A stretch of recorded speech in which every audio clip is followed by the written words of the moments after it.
It was like, you know, I was in Detroit with Megatron, but you're not there yet. You know, in my mind, I'm not trying to be Megatron. I'm trying to be me. So, you know, had a little chip on my shoulder the whole game. Was that Jim Schwartz? Yes, sir. All right, Brandon. It's like this defensive coach came up. Was it the defensive coach? Yes, sir, that was him. What'd you make of DK saying that fueled him going into the game last night? That's classic Jim Schwartz. I had some amazing battles against him. We used to talk pregame when I played for the Chicago Bears and he was head coach of the Detroit Lions. I absolutely hated going against him and his defensive guys. He actually tries to get in the top players' heads. I know he came out afterwards and said, well, no, I didn't mean it like that. I think he did. He had to go poke the bear. This is a guy that already has a chip on his shoulder. This is a guy that's 6'4", who runs a 4.3, who's quick, who can run routes, has amazing hands, and he has Russell Wilson throwing the ball. Like, really, that's what you do? You go poke the bear, and then you play Darius Slay one-on-one with him? No, bad recipe, Nick. So... listen, I'm no huge big fan of Jim Schwartz, but I believe him here. I think Schwartz was trying to give him a compliment, saying like, hey man, I was with Megatron. You remind me of him. Now you're not Megatron yet, but you well could be on your way. To me, this was, as soon as I saw the DK Metcalf press conference and saw what Schwartz said, it reminded me of Michael Jordan creating fake beefs to motivate himself. Yep. And then I found out DK Metcalf thought of the same thing. Show the tweet. DK Metcalf, after the game, when he talks about it, he basically acknowledges, yeah, this is me getting my MJ on. He tweets this out, and I took that personally. He was trying to say something nice, man. He compared you to one of the most dominant receivers of all time. And by the way, just on a statistical note, Calvin Johnson, his second year, had 1,300 yards, 12 touchdowns, and 17 yards per catch.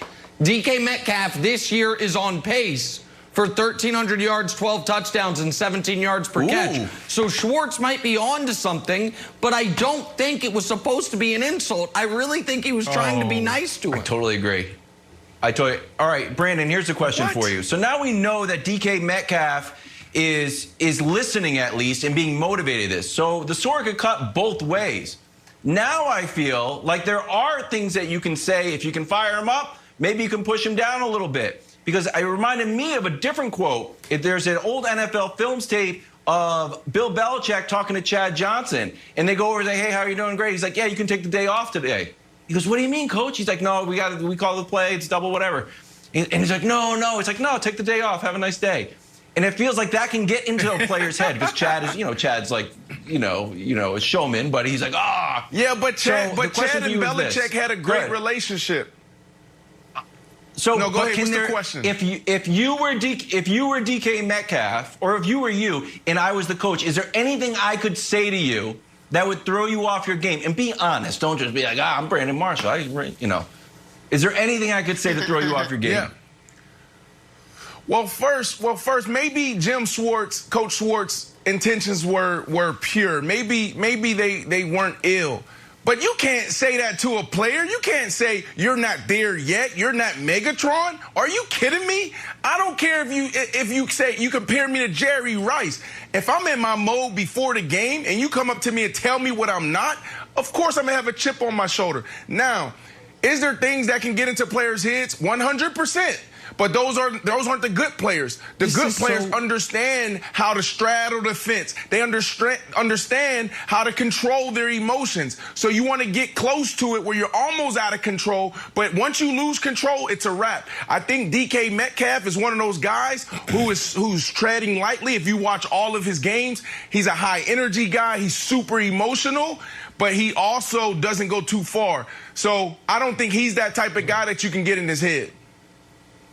So this is so fascinating. And Jenna, I know we have to move on, but I want to quickly ask Brandon a question, if we can put Brandon up again. I think most people would agree the gold standard for athlete-turned-broadcaster is Charles Barkley. I think most people, I don't know how you feel, you and I have never talked about this, but he's on everybody's high list. Are you telling me, Brandon Marshall, if somebody said to you, some television executive or something, was like, Brandon, I've been watching First Things First. I've been watching Inside the NFL. I got to tell you, I love what you're doing. Now, you're no Barkley, but you could be on your way. Would you walk out of that meeting like that son of a... I cannot... Or would you take it as a compliment? Like, would it make you mad, or would you take it as a compliment? No, I'm going to have a chip on my shoulder, and I'm going to go work hard, and I'm going to go do a phenomenal job. Obviously, That's I can. amazing. Yes, of course. That's of amazing. Course, I'm going to take it personal. That's an amazing mentality. I love That's that. a great mentality. I respect 100%. it. It's just amazing. That's amazing. So, with that chip, let us just keep broadcasting, Brandon. Let us work our way up to Sir Charles. So let's talk about Seattle. Seattle gets the win. They're now 8-3. They're first place out west. Are the Seahawks shots. You the see that? most Jenna just took a dangerous shot team? at me. I know. She said, Are my they way the up to most Charles dangerous Barkley. team? She did. Oh, my goodness. It's a lateral work. It's a lateral shift. Shift your way over. It's a lateral move. Are the Seahawks the most dangerous team in the NFC? Their offense has been clicking. Now their defense seems to be clicking the last couple of weeks. Brandon, what do you think? This the most dangerous team out west? It could be. It could be. Let's go back to week 10. What happened in week 10? You got Jamal Adams back, and he wasn't completely healthy. You got Damian Snack Harris. I talked to Snacks in the summertime. I'm like, what are you doing this year? He said, I'm going to let the old body rest up, and I'm probably going to come back next year. Then all of a sudden, week 5, week 6, he's taking trips, and then he ends up in Seattle. I don't even think he's in, tip-top shape yet. And then you got, Carlos Dunlap that comes in. The last 4 games, he has 3.5 sacks. And what happened since week 10? They're only giving up 20 points a game. So with that being said, and when you're looking at what's happening on offense, 100% they can become the biggest threat in the NFC. But they still have some questions that they have to answer. You got Chris Carson that's back healthy, and he's back in that lineup. You saw him last night. He only got a few plays, but he looked different. There's some guys, when you turn on the tape and you turn on film, they just jump out at you. And Chris Carson is that. So that's going to make that offense even more dynamic. So I think it's all about the defensive turnaround. Through the first 9 weeks of the season, they were allowing 27 a game and allowed at least 23 points in every single game they played. Since then, they have not allowed more than 23 points once, and you mentioned it, Brandon, allowing 20 points per game. But it even predates these last few weeks. I've got an amazing stat that is going to blow Kevin Wild's mind. Can we show... Here we 3 go. different teams Love it. pass rushes over the last 5 weeks. Identical quarterback hits, discrepancy in sacks, similar sack percentage. Show me those 3 teams, please. Last 5 games. It is the Seahawks, the Steelers, and the Saints.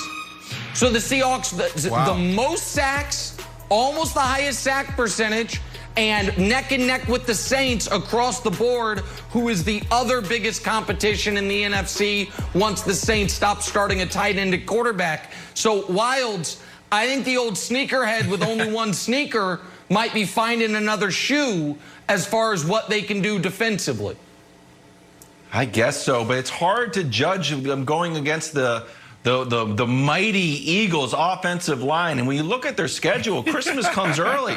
We got Colt McCoy coming up. Then we got the Jets, the old New York 1-2. Then Washington, then Goff, and then Nick Mullins and the 49ers. So they've got a chance to feast. Little Christmas. We have Christmas music. Dun, dun, dun, dun, dun, dun, dun, dun. Seahawks get a bunch of Patsy teams to play. Dun, dun, dun, dun, dun, dun, dun, dun. The Seahawks defense will look good. But I don't know, once we get to the playoffs, Nick, I actually think it could backfire, that some of the mistakes that they were going to be allowed to get away with here could rear up in the playoffs. Well, Brandon, here's the issue, and I think this is going to come down all of the NFC is whenever we discuss any of the teams, we're going to butt up against this. There isn't a great team in that conference. There are a handful of pretty damn good teams, but there's not one team that you look at and say they don't have at least one obvious flaw. And so because of that, I don't think the Seahawks defense has to be excellent. I just think they have to not be horrible, because Green Bay's got an obvious flaw. New Orleans has an obvious flaw. Like, there is not a team that you look at and say, yep, they're in the AFC. You can say the Chiefs and the Steelers both look pretty damn great. I don't think you can say that about anyone in the NFC right now.